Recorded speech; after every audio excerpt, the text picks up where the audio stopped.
foi invadida neste dia. Foi a polícia à minha casa tirar a minha filha da minha guarda porque a minha filha não quer usar uma máscara na escola.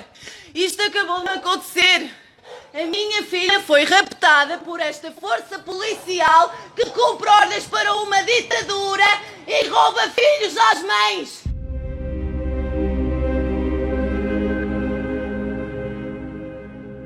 Olá, senhoras e senhores, bom dia, boa tarde, boa noite, dependendo de quando vocês verem este vídeo. A cada dia corrido, os predadores da narrativa pré-estabelecida, devido ao natural desgaste de uma posição que não tem vínculo algum com a realidade, precisam lançar mão de táticas de controles mais diretas, que por definição, possuem um caráter tirânico bastante evidente. Poderíamos passar o dia todo listando uma série de atitudes que pairam no espectro do apenas questionável, até podendo chegar a exemplos de ações completamente deploráveis de supostas autoridades científicas, policiais e políticas, que deixam até mesmo aquele liberaleco com o síndrome de ditador enrustido que possui algum resquício de consciência, bom senso e massa cerebral que não foi derretida por aqueles representantes ideológicos que nem sabem o que é uma argumentação, com o pé atrás de apoiar tais atrocidades. Talvez o circo que possui mais evidência no momento seja a suposta investigação a respeito de uma série de elementos que são pertinentes ao olhar de entes políticos que se articulam 24 horas por dia, 7 dias da semana,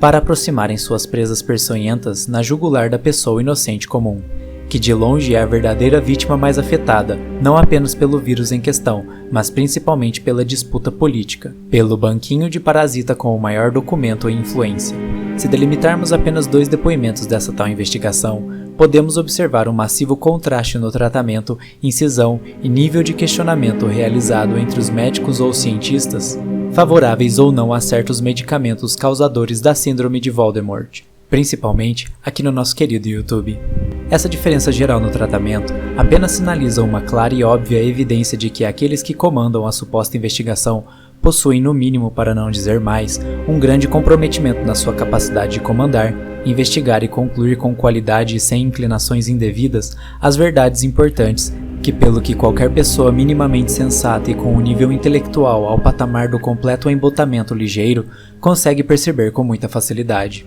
A radicalização é um processo natural que acontece nos entes que tentam articular suas ações associadas com narrativas que não representam ou compactuam com a realidade e a verdade em si, levando tal pessoa cada vez mais se enrolar na ficção que a mesma cria, seja isso numa mentira dita no trabalho, num depoimento ou naquelas mentiras que às vezes contamos a nós mesmos, em que essa radicalização pode se manifestar na prática como vícios, sedentarismos e outros aspectos não saudáveis. Eventualmente, a manutenção de tal mentira se torna tão cara que a verdade vem à tona de uma maneira bastante dramática ou se torna impossível ignorar as consequências das mais variadas narrativas mentirosas que podemos empregar ao longo de nossas vidas. No caso da investigação em si, as narrativas pandemínicas que já nascem com erros em suas próprias fundamentações, como já muito bem demonstrado no canal, caem justamente nessa problemática, em que até aquelas pessoas que podem ser consideradas as mais simplistas, porém que geralmente possuem uma considerável sabedoria de vida,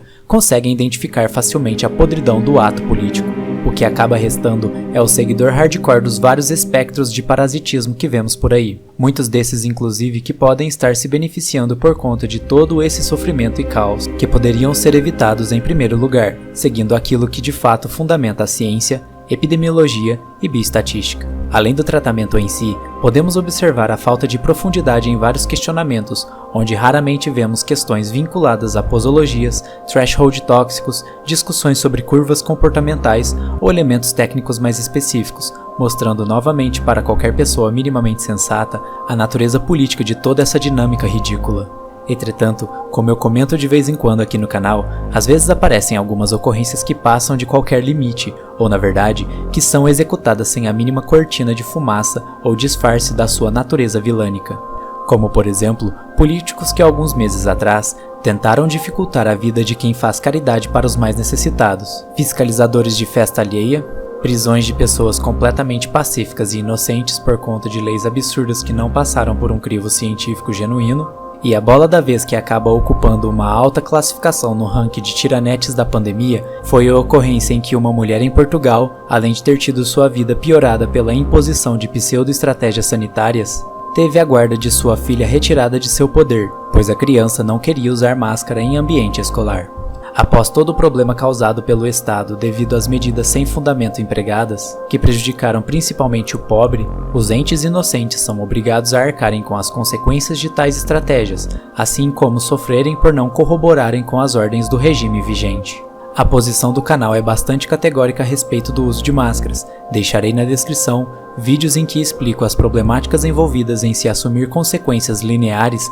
para sistemas dinâmicos de variáveis, mas de maneira geral, nem mesmo a própria OMS realiza a recomendação de máscaras por conta de alta qualidade em evidência de dados, e sim, como ela deixa bem claro em uma das suas resoluções, as recomendam de maneira generalista, apesar da falta de evidência qualitativa a respeito disso. O sequestro da criança pelo Estado é apenas mais uma manifestação prática de que todos nós não passamos de meros recursos a serem sacrificados pelos políticos quando a conveniência aflora, seja por incentivos econômicos, estratégicos na disputa política ou para a mera demonstração do que pode acontecer com você caso desobedeça a narrativa pré-estabelecida. Aqueles adormecidos que acreditam que a democracia respeita direitos naturais ou inalienáveis do homem contribuem indiretamente para o crescer do câncer político que, independentemente do espectro, possuem apenas um inimigo: você. Não se enganem, como foi dito em um dos primeiros vídeos do Categoricamente no início de 2020,